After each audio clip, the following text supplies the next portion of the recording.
Mereka mendukung Trump. Nah kita pikir, oh that's a different Trump. Iya. Gitu loh. Awalnya. Begitu 2 April dia umumkan tarif, mampus di orang gila. Tapi betulkah negosiasi kita kurang begitu works, Bang? Justru di Washington? sangat bagus dalam situasi krisis seperti sekarang. Kalau Pak Prabowo mengatakan perkuat ekonomi nasional dengan deregulasi, barangkali salah satu pengaruh dari spirit Pak Mitro seperti itu tahun 80-an. Sejak tahun-tahun itu menyerap sikap Patinggaluang. Mungkin sekarang kita sudah Pax Indonesia ada. Saya tanya juga kepada staf kedutaan, waduh Pak sayang banget 2 tahun di masa-masa penting kok kita gak ada duta besar. Itu dikatakan oleh semua orang tuh di DC. Ini kan saat yang penting. Iya. Pergolakan dunia, Amerika pusatnya. DC itu kan pusat lalu lintas diplomasi sekarang. Iya. Semua orang negara bolak-balik. Nah kalau kita nggak ada dubesnya sayang.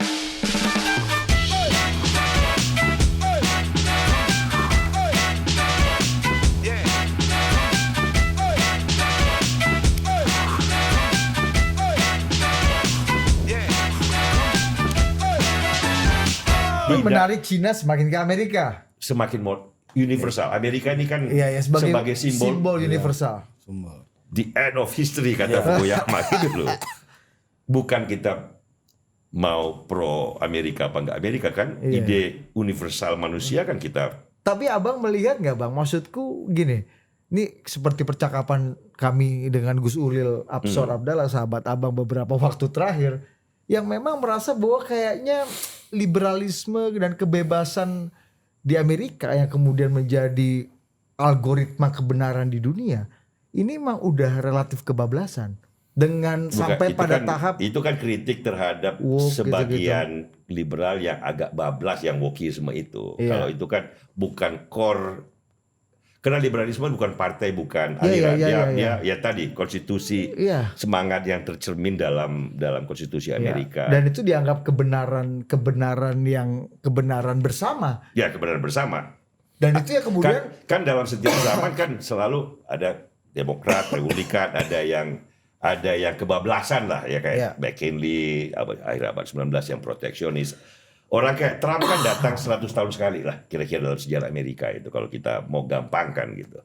Nah, sekarang dia datang lagi tapi tidak berarti bahwa the progression of history sebagaimana gagasan liberalisme enlightenment itu kemudian harus kita tinggalkan atau terbukti gagal, kan bukan begitu. Ini kan 3 tahun lagi kan Trump nggak lagi presiden. Ya benar kata abang, quote unquote universalism dan kebebasan itu ya memakan tuannya sendiri, bahwa banyak penduduk lokal masyarakat Amerika sendiri yang harus menjadi korban tadi kan, karena mereka nggak punya kerjaan atau kalah bersaing segala macam, sehingga itu harus diproteksi. Betul kan, kalau naiknya Trump kan berhubungan terutama dengan 2 hal dan only with 2 elements ya. Pertama imigrasi. Setelah COVID kan 2 tahun nggak ada lalu lintas dari selatan, dari Meksiko. Begitu COVID, Biden presiden agak sedikit lembek mengatur perbatasan sehingga 8 juta orang dalam 2 tahun begitu cepat masuk. Jadi orang Amerika agak kaget. Ya, Eropa kan juga mengalami hal yang sama dan makanya partai kanan di Eropa kan lagi pada naik daun. Dan tidak ada pemimpin Eropa yang punya popular rating lebih 30%. Gara-gara problem. Karena ini kan problem imigrasi itu kan problem manusia, beda latar belakang, beda warna kulit, beda pengalaman, beda kebudayaan, tiba-tiba bertemu dan tinggal pada tempat yang sama, itu nggak gampang. Yang kedua inflasi. Setelah COVID kan, pada saat COVID kan Biden gelontorin triliunan dolar gitu loh.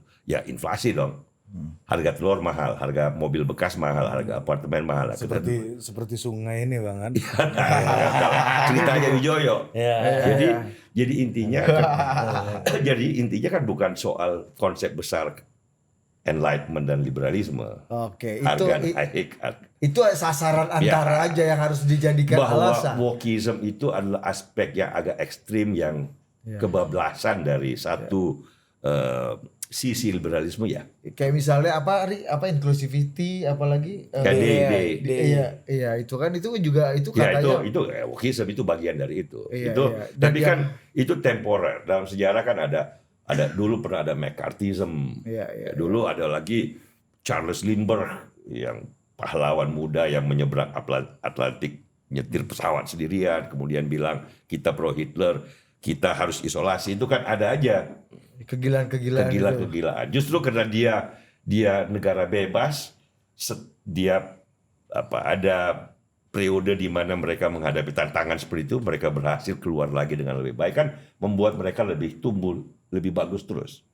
Nah kalau di Cina sekarang oke. Tetapi kan apakah kalau terjadi perubahan, sekarang kan karena ekonominya tumbuh terus, kan ekonomi suatu saat bisa negatif juga. Nah kalau negatif, kemudian seperti apa dia menyelesaikan persoalan unity dengan sistem yang tertutup, itu kan pertanyaan besar. Itu pertanyaan besar. Nah belum teruji intinya gitu. Kalau Amerika sudah teruji, segala macam naik dan turun. Dua perang dunia dia bertahan dengan sistem yang sama. Nah, ini gua ada ini nih. Ada dia. apa? Ada pepatah Cina nih dia. Bagus banget. Mantap juga lu nyari 有 pepatah. 志者事竟成， Apa artinya tuh? 有志者事竟成。 Singkat amat pepatah. Artinya ini. If there is a will, there is a way.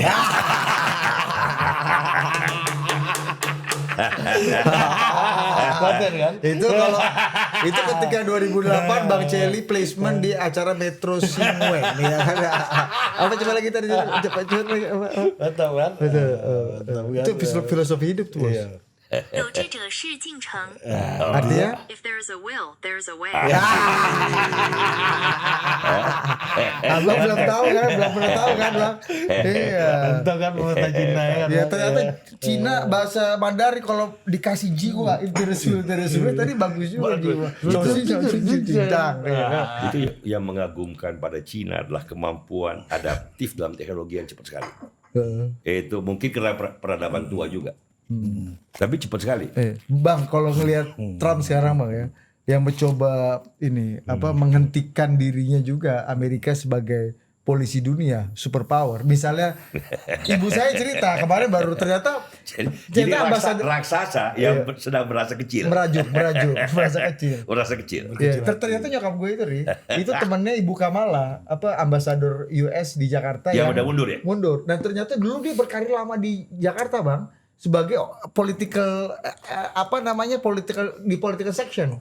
Kamala. Si Kamala. Jadi sama ibu saya bareng-bareng dulu makan bareng apa gitu. Mantap juga ibu. Hebat juga lu Bang, gue bilang kan. Iya, Bu Kamala. Iya, Bu Kamala kan gini-gini. Wah, friend ternyata friend. Jadi Bagus. iya. Kenapa mundur ya? Kenapa mundur? Nggak setuju dengan Trump? Enggak, itu katanya ditarik sama Trump. Ya, katanya. Tapi dia bilang gini, itu kantor mama itu sekarang, itu setengahnya mungkin udah nggak ada orang sekarang. Karena USA di stop sama Oh iya. Trump. Tapi saya saksi bang, Iya. satpam kedutaan Amerika ini ketemu Budi langsung respect gitu. Bang. anak buah maknya Budi semua kan. Satpam itu. Saya Satpam. bersaksi itu. Satpam kedutaan Amerika yang serem-serem ini bang, ya kan? Ketemu Budi langsung respect. Langsung gitu. Hebat Tapi top Budi. itu Bang, bagaimana proyek Trump juga itu menghentikan influence Ya, Amerika. jadi USA, memang ini VOA itu kan ini semua stop Bang. memang Trump ini kan kekuatan Amerika kan karena dia superpower itu bersama dengan yang lain dalam aliansi. Ini kalau British Empire itu kan sendiri dia, British Navy, Roman Empire, Ottoman Empire, semuanya sendiri. Baru pertama kali yang namanya American Empire itu sebenarnya bukan cuma Amerika, tapi bersama yang lain-lain, NATO kan. Ya, jadi empire dalam aliansi gitu loh. Nah, Trump ini sekarang teman-temannya semua yang dimusuhin dengan tarif, dengan kata-kata yang nggak sopan, dengan kan ada tetangganya yang begitu baik dan pasifis gitu, yang selalu membantu, nggak pernah protes lah sama Amerika. Oh, yang udah ini bang ya, financial freedom, Iya. work life balance kan, itu kan problem. Iya. Itu kan Padahal ada punya kan. tetangga kayak Kanada kurang apa? Berarti lu keamanan lu kan nggak Nggak akan mungkin ada agresi, nggak mungkin ekspansi. ada narkoba dari Iya. Kanada, nggak mungkin ya Negara kan? udah kayak gitu. Kalau kita ke Toronto, Orang itu kan juga di end of dikit. history itu kan sudah. Jadi sayang banget bahwa, tapi kan ya mungkin ya 100 tahun sekali ya datang pemimpin kayak gini, tapi kita lihat baiknya bahwa dengan begini Trump kayak memberikan perspektif tiba-tiba bahwa preserve what you have so far yang sudah membantu negaramu dan negara lain. Artinya, oh ternyata berharga banget nih prinsip-prinsip Amerika selama ini tentang kebebasan, tentang kerjasama internasional.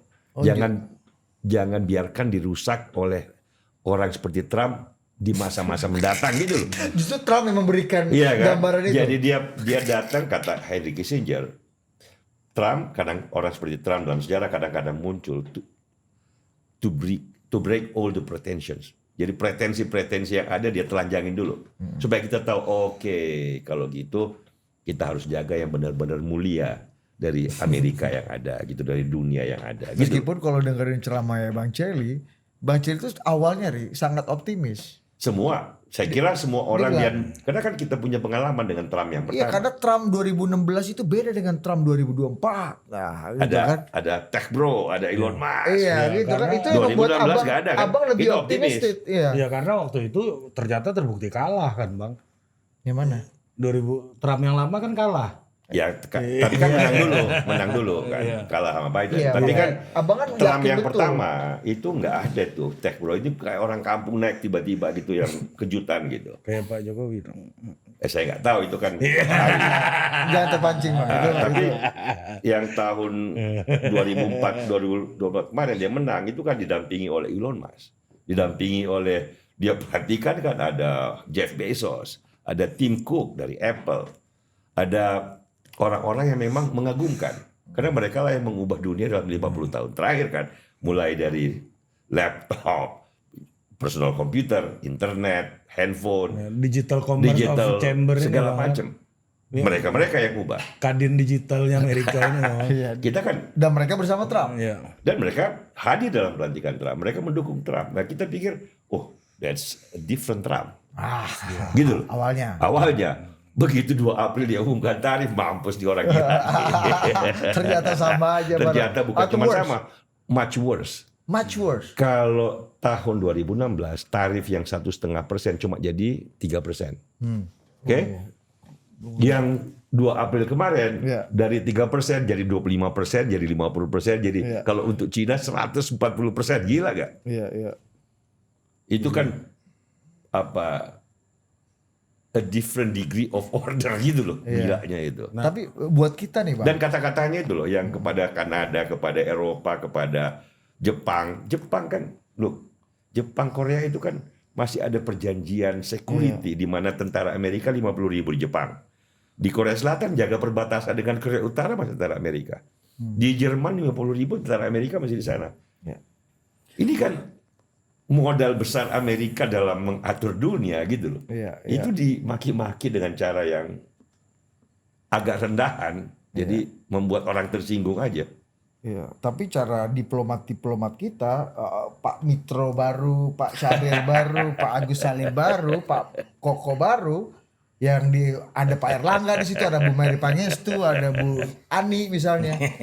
Iya, abang di mana menemani juga di sana, canggih-canggih ini. Nanti cerita pengalaman. Ya, kita kan Ini witness of history. Iya, headline dari harian Kompas, Bang. Wajahnya gini, judulnya gini. Harian di hari Kompas di digital ya. Berangkat 32%, pulang 47%. Kok? Nah, itu kan salah pengertian. Jadi sebelum Trump itu tarif universal semua negara, universal ya. Kan Perang Dunia Kedua kan masih 25%. Diturunkan dalam 80 tahun tinggal 3%. 2,5 sampai 3%. Nah, kecuali beberapa barang tertentu. Seperti misalnya garment, sepatu. Entah kenapa itu sejarah panjang. Jadi sebelum Trump itu garment ada 15%, ada yang 20%. Yang paling tarifnya tinggi itu sepatu, 37%. Ya, itu sebelum Trump. Jadi begitu kemarin tarif 2 April 32%, kemudian diturunkan lagi jadi universal 10%, berarti barang yang semula sebelum Trump 37% atau 15% ya tinggal tambah 10 dong. Jadi yang 10% kan jadi 20, 25 jadi 35, yang existing 37 jadi 47. Tambah 10 semua. Nah, tambah 10 semua. Jadi salah pengertian bahwa kita pulang berangkat jadi 32 bukan 47. Bukan 32 itu kan dibatalkan sebelum kita berangkat, dijadikan 10 kan. Sehingga existing tarif yang ada 37 menjadi 47. Tapi betulkah negosiasi kita eh, kurang begitu works bang. Justru di sangat Washington. sangat bagus negosiasinya karena kita 5 negara pertama yang datang dengan proposal yang workable dan dipuji ya kan sebagai karena ada program tarif, ada non tarif, ada proposed solution untuk trade balance yang 19 miliar dolar. Jadi komprehensif, terinci. Masalahnya kan Amerika sedang bayangin dia harus negosiasi bilateral dengan 100 negara pada waktu yang singkat. Dengan tipe pemerintahan baru ini baru 3 bulan. Tarif itu kan paling rumit. Ada puluhan ribu items of goods yang harus dievaluasikan. Jadi walaupun kita bagus dari pihak tuan rumah, kan butuh waktu untuk melakukan perencanaan dan mencerna apa yang diusulkan oleh berbagai negara. Tapi usul dari Indonesia dianggap salah satu yang terdepan dan mungkin dipakai sebagai model dari karena dia kan juga pemerintahan baru yang pengen tahu gimana caranya nih menyelesaikan perundingan dengan 100 negara secara cepat. Nah, untung kita tawarkan proposed solution yang bisa jadi pegangan gitu loh. Apa tuh bang? Ya, tarif, non tarif, dan bagaimana balance itu bisa kita capai. Nah, buat kita kan yang paling penting adalah jangan sampai pesaing-pesaing kita mendapat tarif yang lebih rendah. Kan tarif ini yang bayar rakyat Amerika bukan rakyat kita kan. Jadi sejauh tarif kita, katakanlah kompetisi kita untuk garment kan Bangladesh misalnya. Asal Bangladesh dan kita itu level playing field, daya saing barang kita kan tidak berkurang. Kira-kira kayak gitulah. Tetapi buat kita kan yang penting kue ekonomi antara kita dan Amerika membesar. Artinya perdagangannya membesar. Kan itu menguntungkan kedua belah pihak. Tapi bukan kita, Amerika butuh waktu. Kita less tulus nggak kita less tulus nggak bang untuk bernegosiasi dengan Amerika sehingga Kalau kita nggak patean bukan lah. kita mencarinya win-win, kita mencarinya sama-sama menang. Karena dagang kan bisa sama-sama menang. Lu untung, gua untung. Kan dagang kan nggak perlu lu untung gua rugi kan. Yeah. Ya kalau kita surplus 19 miliar dolar kan tidak berarti Amerika rugi 19 miliar dolar. Dia dapat barang senilai 19 miliar dolar yang lebih murah dibanding dia cari sendiri di Amerika. Kan untung dong. Tapi tercatat sebagai surplus kita. Tetapi untuk kita untung dapat 19 miliar dolar, rakyat Amerika untung dapat barang murah. Betul nggak? Iya. Kan salah satu yang kita kirim itu kan udang yang banyak kita jual. Udang. Faname ini. Faname kan. Iya, Dewi Laut. Lu kalau Sebagai pengusaha udang. sebagai pengusaha udang, Iya. lu kalau nggak mau beli udang kita, pertanyaannya lu ada udang kayak gitu nggak? Ini manis loh. Iya. Di restoran Jepang di New York, dari mana udangnya kalau lu nggak beli dari kita? Emang apa Atau dari India? keunggulan udang kita apa bang? Yang sebagai pengusaha udang nih. Lebih manis, lebih murah, lebih murah. Ya, Lebih banyak. Ibarat laut itu adalah samudra. Tambak kita kan. Tambak di laut. Jadi itu gitu. kan. Jelasin tambak udang aja udah Filosofi. filosofikal. Ya, indah, Ini poetik. padahal kalau nonton Bang Kelly itu ya, waktu ngomongin udang aja gue tonton bos. Sampai pakai kacamata hitam Iya, ya kan di kan? pinggir tambak ini Iya kan. kan, ngomongin udang aja keren kan. Padahal nggak ada ngomong politik sama sekali. Bisa aja loh. Bang ini ketua koperasi abang belum tentu ngerti itu apalah samudra nih Pak Rijal nih kan. Malah kita yang dengar. Pak Rijal nih nggak jelas juga nih katanya. Ibarat mesin itu adalah Ferrari. Iya. F1. Padahal ngomong soal udang. Ngomongin udang, Bos. Canggih, Bos. Canggih. Apa lagi? Nah ini Bang, Ya, Jokowi enggak. ini soal Jangan. soal strategi politik internasional kita. Soal BRICS gitu misalnya. Ya, Kita kan ya. bergabung ke BRICS. Di tengah negosiasi kita juga lagi berupaya dengan Amerika. Kan banyak yang menghubung-hubungkan apakah ini juga persoalan yang menjadi ekses dari bergabungnya kita ke BRICS juga, yang negosiasi ini enggak saya kira karena menjadi sulit. Dengan headline berangkat 32 Nah, pulang dulu, 47 Bang. ini Ya. kan. Nah, satu lagi, apa untungnya kita bergabung ke BRICS? Iya. Toh Ya. juga transaksi bayar tarif juga. Ya. Terus Enggak ada insentif seperti Nggak EU ada. gitu Bang, Uni Eropa. Dan kita juga sama Cina kan juga udah jelas RT RW kita ini sebagai penghasil komoditas tambang kan, bahan mentah kan. Bahwa Cina adalah negara tujuan hasil komoditi mentah kita. Iya, itu kan udah jelas RT intinya kan- RW-nya Bang. Wis Intinya- wayahe ya. ngono. Iya, Wah. rencana tata ruang wilayahnya ini. Intinya kan itu organisasi ekonomi dan dagang lah ya.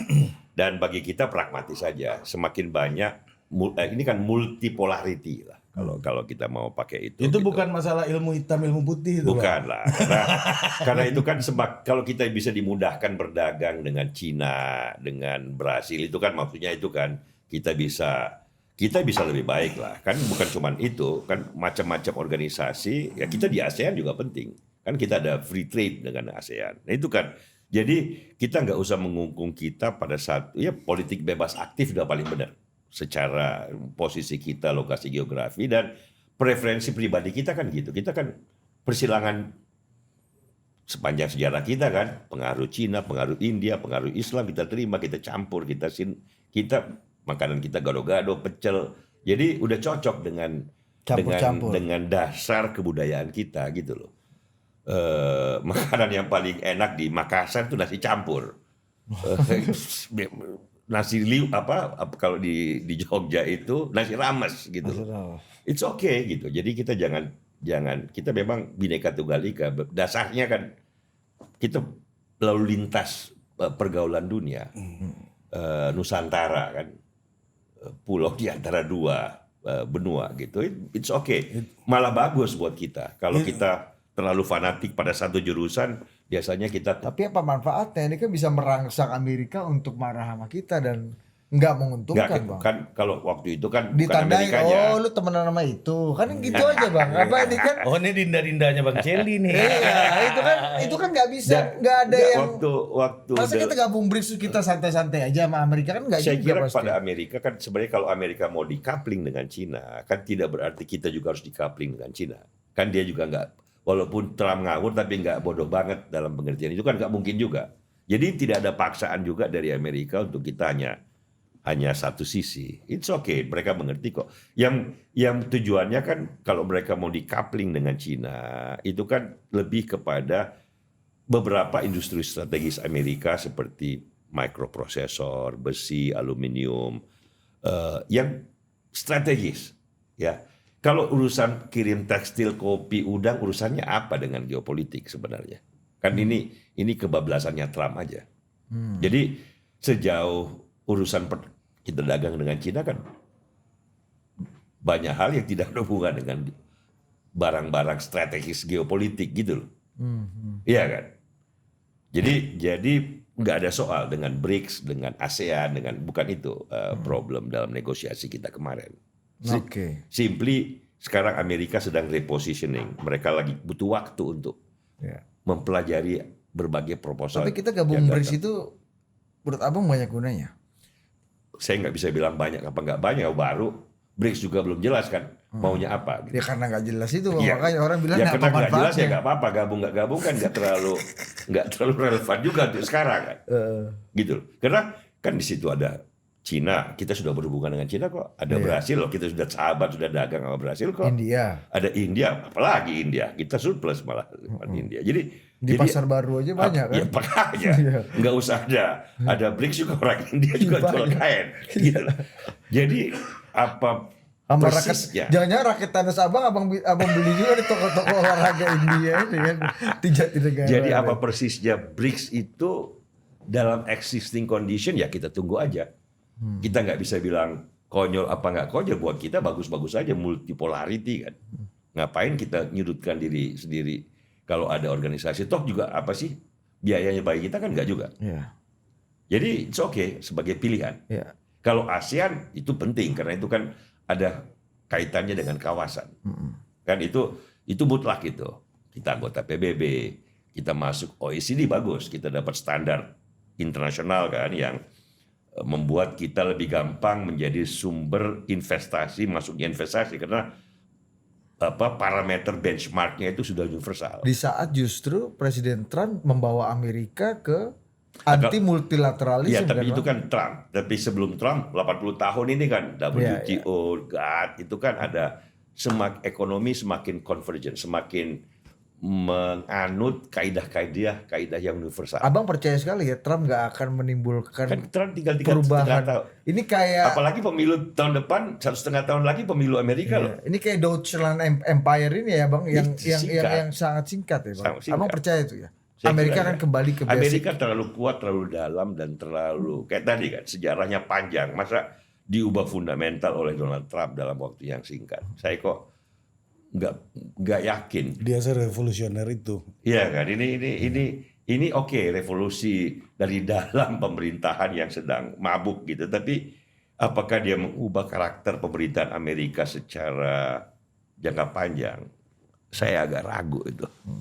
Kalau abang lihat Pak Prabowo di panggung dunia gimana bang? Dari apa yang kita lihat di aktif, 150 hari pertama, Pak Prabowo kan aktif sekali di Aktif sekali. panggung dunia gitu. Dan bagus karena kan tradisi bebas aktif, politik bebas aktif itu kan tradisi, jangan lupa dia bagian dari konstitusi Indonesia kan. Ini pembukaan konstitusi ini. Jadi kalau dia aktif tidak mengunci diri pada satu kelompok tapi ke Amerika, ke Beijing, ke dunia di Timur Tengah, di ASEAN dia keliling. Kalau ASEAN bagus sekali karena kita kan de facto the big brother. Kan yang ketemu kemarin dengan begitu ada krisis Amerika kemarin kan ke Malaysia ketemu Anwar Ibrahim yang kebetulan sedang ketua ASEAN kan. Jadi itu diplomasi yang proper. Tinggal lihat ikutin bagaimana seperti mereka ngikutin peluang-peluang bagi Indonesia dalam Betul. dinamika Abang geopolitik lihat Pak seperti apa. Prabowo mewarisi genealogi sosialisme yang nuansa yang kan ini percakapan meja makan Pak Prabowo dengan Prof Sumitro mungkin bertahun-tahun bang di meja makan saling bertukar dan saling bukan saling sih Pak Sumitro yang mungkin menginfluence Pak Prabowo gitu. Dan apakah abang melihat ada signature itu dalam kebijakan? Mungkin ya, mungkin. Kalau saya duga kan bisa aja ada dua peran penting Pak Mitro kalau kita lihat trajektori sejarahnya ya. Pada saat setelah pulang dari Eropa kan jadi sekretaris Syahrir, kemudian jadi menteri keuangan industri, kemudian dari situ karena pertentangan internal kemudian ikut PRRI kan, kemudian jadi exile lama, pulang lagi ikut membantu Pak Harto dan tahun 80-an menjadi salah satu tokoh penting yang mendorong deregulasi. Jadi tahun 50-an ada peran yang berbeda dengan tahun 80-an. Ini penting kalau kita lihat Pak Mitro secara garis besar ini kan. Nah, pada tahun 50-an dia berdebat dengan Syafruddin Prawira Negara. Temannya, sahabatnya yang sama-sama di PRRI. Syafruddin dua-duanya suka dengan modernisasi Indonesia kan harus. Cuma Syafruddin kan bilang bahwa jangan tinggalkan pertanian. Indonesia negara agraris, sebagian besar rakyat pertanian. Karena itu jalur pembangunan kita pembangunan pertanian. Pak Mitro kan bilang, saya setuju dengan modernisasi, tapi jalur pembangunan kita industri. Bukan pertanian. Negara maju nggak ada yang pertanian, tapi industri. Kemudian dia bilang untuk membangun industri kita kurang modal tabungan domestik. Kita harus membuka diri bagi masuknya modal asing. Makanya dia dikritik kan. Makanya dia kaum PKI kan nggak suka. Itu Pak Mitro tahun 50-an. Pejuang juga ikut PRRI kemudian exile Malro kan, aksi dan ide. Persilangan aksi dan ide. Ya, berdebat dengan Syafruddin Prawira Negara, berjuang bersama-sama kan. Tahun 80-an dia dalam kekuasaan yang penting.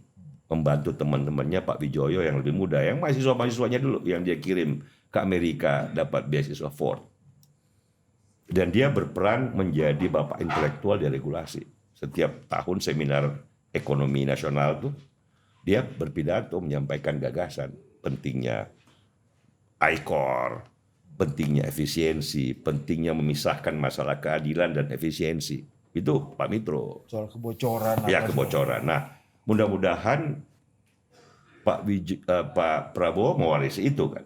Kalau makanya dalam situasi krisis seperti sekarang, kalau Pak Prabowo mengatakan perkuat ekonomi nasional dengan deregulasi, barangkali salah satu pengaruh dari spirit Pak Mitro seperti itu tahun 80-an. Mungkin saya kan Didit lebih tahu kira-kira, atau Dede lebih tahu. Itu benar kan. Dede.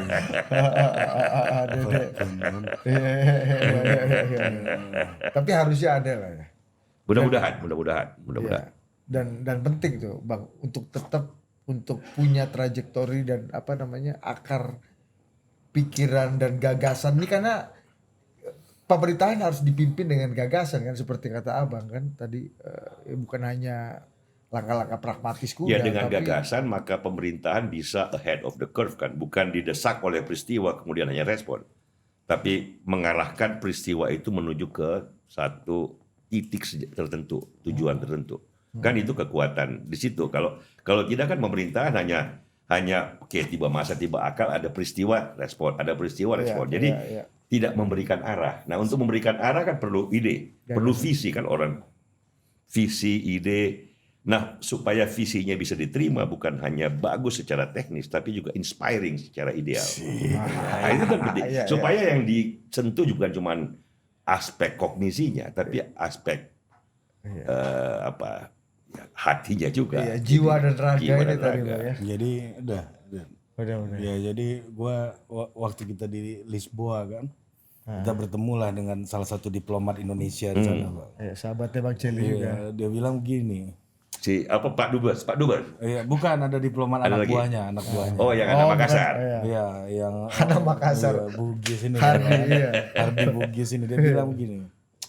Bro, ini di Coimbra University ada surat-suratnya Raja Bugis yang ternyata pernah bertukar-tukar kuda dengan Raja Portugis. Kita Keren langsung tahu. ya, keren banget. Siapa namanya, Bro?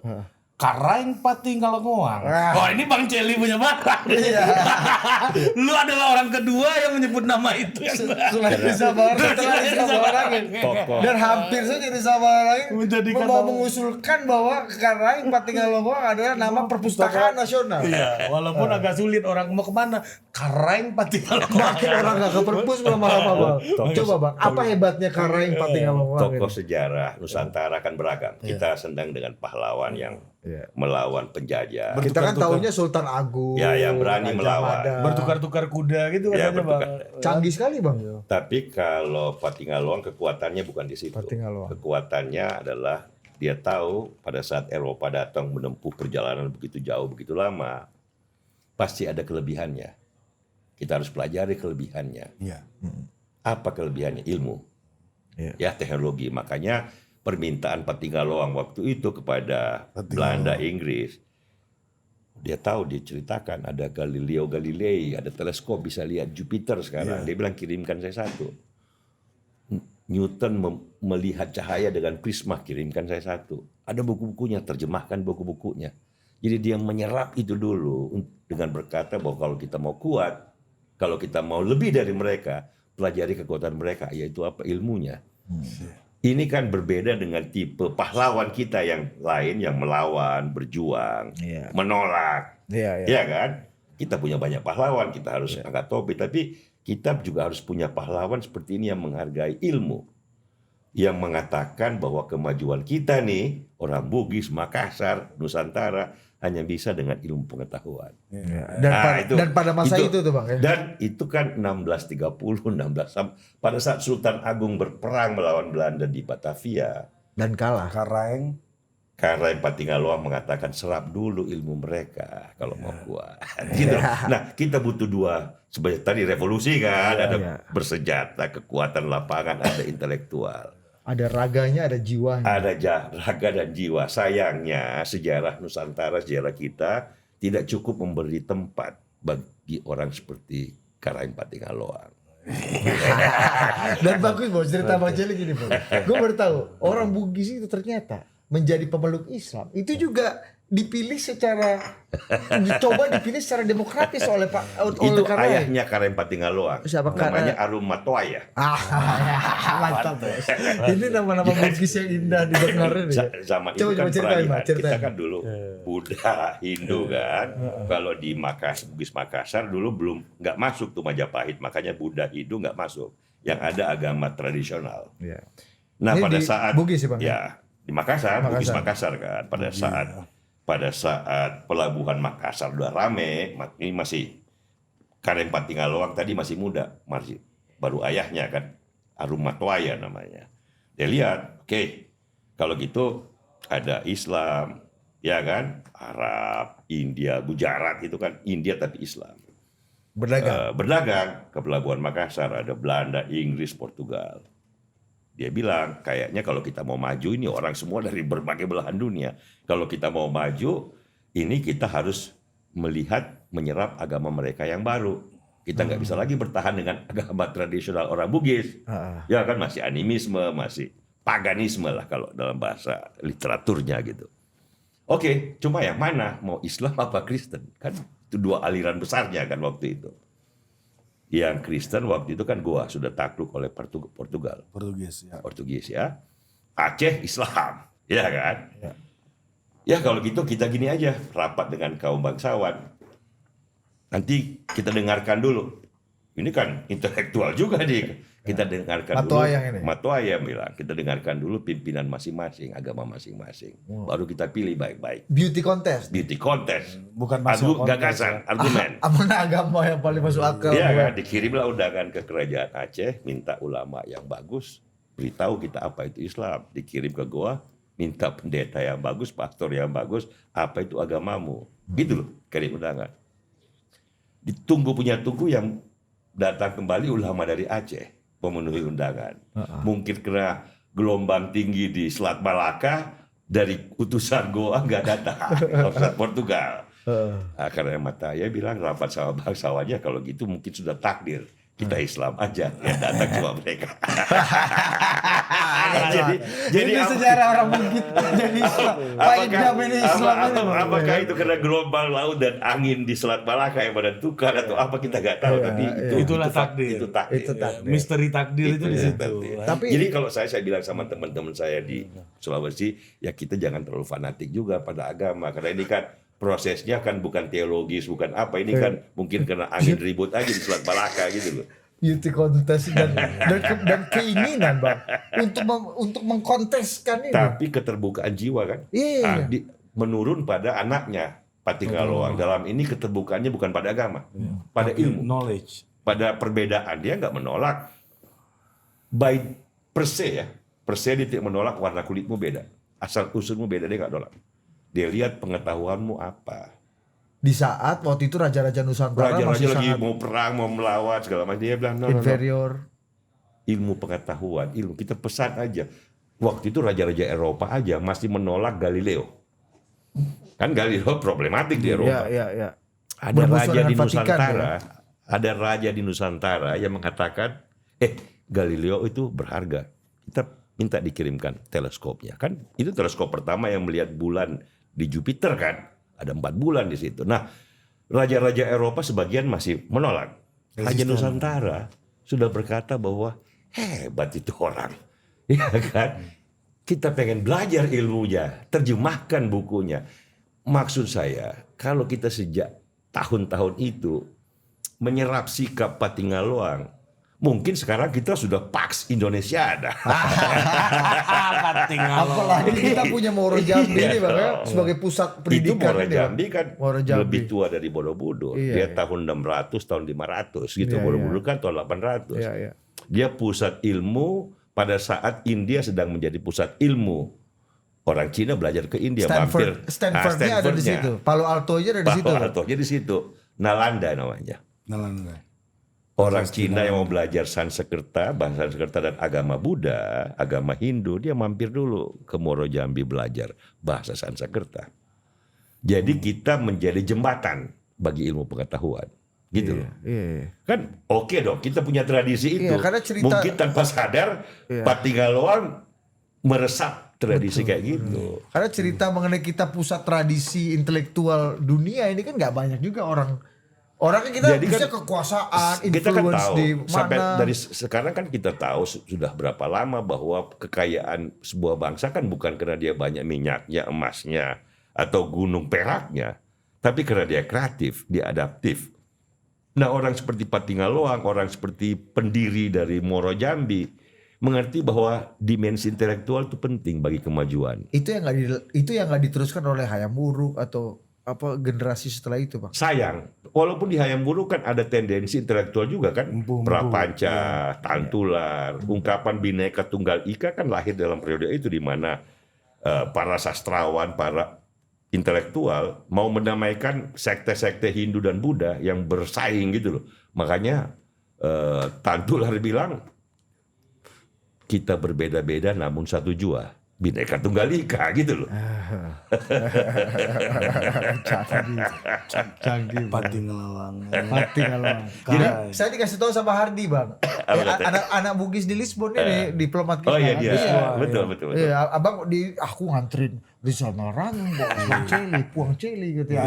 Aku usah pakai puang-puang bos, santai aja. Lu jangan sok Iya, keluarga juga. Bang Celi ini manusia internasional, lu jangan bawa-bawa lagi ke Bugis Globalis dia. globalis dia. Jangan lu kecilkan lagi. Anak Saya- dunia nih.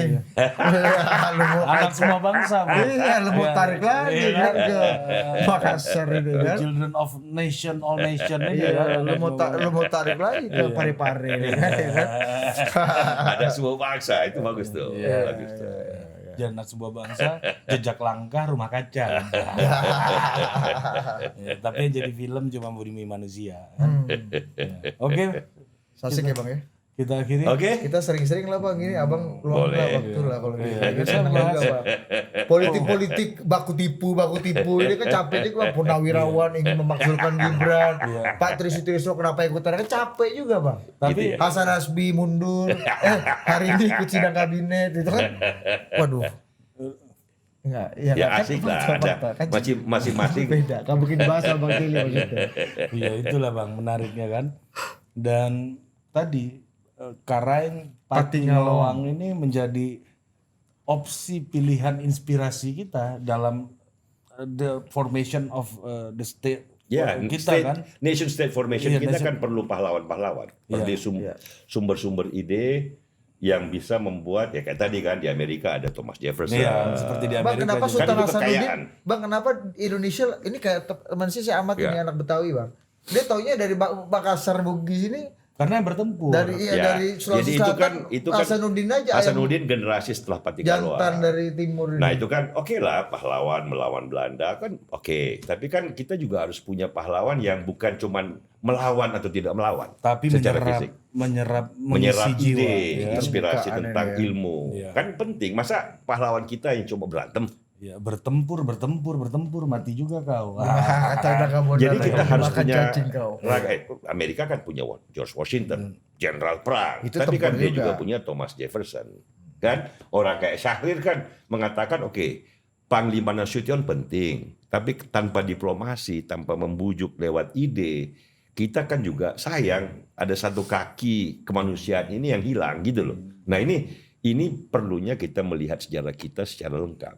Jadi bukan hanya Sultan Agung, bukan hanya Pak Iskandar Muda, bukan hanya Diponegoro gitu loh, tetapi juga ada Pati Ngalawang. Patingaloang, Arum Matoaya. Arum Matoaya dia tidak mengusir kaum Portugal. Dia tidak mengusur orang Belanda, Inggris, Arab, India yang datang ke Makassar. Dia bilang, justru ini bandar terbuka, ini free trade zone. Zaman kita sekarang. Iya, gitu iya, loh. kau belajar. Ini Iya, sebelum kita serap. Adam Smith bilang free trade zone, dia udah bilang free trade zone. Perdagangan bagus bagi manusia. Sebelum Lee Kuan Yew menjadikan Singapura. Sebelum Lee Kuan Yew menjadikan Singapura bandar, Matoaya sudah berkata ini bandar terbuka. Gitu. Matoaya. Kali-kali Lee Kuan Yew belajar dari Matoaya. Iya, inilah yang kurangnya Pak JK nih mengutip-ngutip karena Pati Ngalawang dan Matoaya ini kan. Bang, abang kenapa nggak dukung PSM Makassar, Bang? Ya kita waktu saya kecil kan, Ramang. Ramang, ya benar. Ramang, kurang apa Ramang. Abang main Ada tenis. juga. Iya. Kalau kita perlu semangat lokal, kita semangat lokal. Iya. Tetapi kalau manakala kita perlu global, kita perlu nasional, kita tahu level-levelnya lah. Ini kan hidupkan Kita udah- masalah proporsi. Dan kita udah punya free trade zone itu bang, sebelum Pak Harto pengen Batam kayak gitu, sebelum Gus Dur Makassar pengen itu free Sabang trade jadi zone. begitu. Abang setuju naturalisasi, Bang? Wah, ini pertanyaan agak susah. Ya. Nggak usah dijawab. Agak Bang. susah. Untuk Tapi kalau mau dijawab nggak apa-apa, kalau mau dijawab nggak apa-apa. Nggak apa-apa. But in principle oke. Bagus dong. Kita Sebagai kan orang bercampuran. globalis ya, sebagai- iya Tapi kan? kalau soal tim sepak bola kan pertanyaan praktis aja. Oh, iya. Praktis. Kalau secara prinsipal kan Indonesia harus terbuka. Kita kan pulau-pulau, Ini kalau- arkipelago. Ini kalau kata Matoaya kan, ya penting saya undang perwakilan Islam, perwakilan Kristen, beauty contest aja mana yang paling pantas. Jarang mana yang tahu Iya. tuh cerita yang- itu. Kalau ternyata Kristennya Kristiani nggak sampai, memang kita sudah Takdir. Iya makanya. Jadi itu yang membuat salah satu kelebihan. Ini kan masuknya Islam ke Indonesia. Sebelumnya kan kita Hindu, Buddha, kan tidak dengan penaklukan. Tapi kalau dalam soal fatwa ya kan masuknya dengan negosiasi dan diskusi. Kan bagus tuh. Diskursus ya kan. Ya kan. Jadi kehendaknya adalah kehendak positif merangkul. Ya. Lu datang deh yakinkan kita. Ya. Lu bagusnya apa, ntar kita pikirin. Makanya lebih sustainable ya Bang ya. Saya kira. Oke, pasti. Itu top itu. Gue mau try satu lagi Bang Jerry. Bang Abang kan baru dari Washington di sini. Ini Berapa serius lama tuh? lagi. Seminggu Bang. 9 hari. Abang merasa kita kayaknya biasa-biasa aja, nggak ada duta besar udah lebih dari 2 tahun nih, atau abang merasa kayaknya Ya, memang sih. Indonesia harus bukan cepat saya tanya juga kepada staf kedutaan. Waduh Pak, sayang banget 2 tahun di masa-masa penting kok kita gak ada duta besar. Nah, itu dikatakan oleh semua orang tuh di DC. yang tidak bisa dikatakan namanya Bang ya. Ya jangan. Kan semua orang. Karir. Melindungi Semua narasumber. orang kan semua orang kalau udah semua orang kan tinggal cek website. Bukan. Minimal yang ditemuin sama dia bos. Tapi ini penting karena kan kita menyampaikan ini kan saat yang penting. Iya. Pergolakan dunia, Amerika pusatnya, DC itu kan Iya. pusat lalu lintas diplomasi sekarang. Iya. Semua orang negara bolak-balik. Nah kalau kita nggak ada dubesnya sayang. Sementara Pak Prabowo mempertahankan ambasador kita di Beijing yang memang udah 2 periode, udah lama sekali Pak Ya. orang bangun. Kenapa? Ya kita himbau lah. Kita Kenapa himbau lah. menurut Abang Pak Prabowo? Saya nggak tahu. Sebagai orang yang Saya nggak sangat tahu. peduli panggung Tapi itu dunia. penting ya Bang. Pak Prabowo segera untuk menentukan. Sangat amat penting karena sekarang ini amat dibutuhkan. Ini kan ujung tombak diplomasi kita di Amerika. Kualifikasinya apa Bang menurut Abang? Duta besar kita di tengah situasi yang susah loh. Ini bukan situasi ceteris Ini paribus ini bukan Bang. normal Ya. ambasador nih kan. Iya, Ya. bukan normal ambasador. Ya, Ini ya. war ambasador Ya. Bang. Ya benar-benar harus matang, harus mengerti Amerika, diplomasi dan dunia sekarang. Iya. Tapi juga punya pengertian yang bagus technical soal ekonomi dan perdagangan. Karena kan sekarang perang dagang. Jadi Temanya lagi itu. temanya lagi itu kan. Jadi kelengkapan itu yang perlu dimiliki oleh dubes kita yang sangat penting sekarang di pusat dunia yang sedang bergolak. Ya, jangan sampai ditinggal jadi Sayang. Iya, Jadi kan? kita himbau pemerintah wah, mudah-mudahan cepat menunjuk perwakilan nomor 1 kita di pusat kekuasaan yang sedang bergolak. emang DCM nggak bisa. Ya bisa, Pak. Tapi kan secara Terbatas. kan beda kalau ke White House, ke Kongres berhubungan ini kan kalau duta besar kan panggilannya excellency. Iya. Oh iya. Perwakilan Yang sebuah negara mulia. besar. Jangan lupa loh, Indonesia negara ketiga, demokrasi ketiga terbesar dunia. Yang pertama India, kedua Amerika, ketiga Indonesia. G20. Ya kan? Jangan lupa. Jadi Indonesia itu punya status khusus, belum lagi negara muslim terbesar. Dengan penduduk yang banyak gitu. Jadi kita punya status tertentu yang sayang kalau tidak ada yang bawa Excellency, how are you? Good morning, sir. Itu kan beda gitu loh dalam negosiasi. Dan juga. satu lagi Bang, Jangan sampai abang yang ditunjuk. kita kehilangan narasumber lagi. kan. Tapi Jangan. kalaupun ditunjuk, Dit, lu jangan halangi gue juga. Dan satu lagi Bang, Yang mulia Rizal Malarangga. iya, seumur hidup tuh Bang. Pati Ngalawang itu kan. Iya. Dan satu lagi Bang, harus punya jiwa terbuka. Iya kan. Krit yang Ya, diplomat kalau nggak terbuka, nggak mungkin. seperti Karain Pati Ngalawang. Iya. Harus tipe kayak gitu. Kalau Matuhai. diplomat kan nggak boleh tertutup ke dalam, harus keluar merangkul. Tapi kalau tongkrongan abang sih udah lebih dari cukup Bang. Iya kan? Ya sebenarnya inti dari diskusi ini adalah part ini ya. Asik juga kalau kita ya kan nginep di Tilden ini kan Bang, kalau abang di sana kan ya. Mau kemana ke abang gua apa sih lu gak suka? Mohon izin yang mulia. Apalagi abang tahu wine yang enak nih. Enak kan kalau di diplomati ini ya. Soalnya ada juga Bang, enggak usah lah. Jangan enak. Oke Kasih lah. lu cepat. Oke, sampai jumpa lagi. Dah.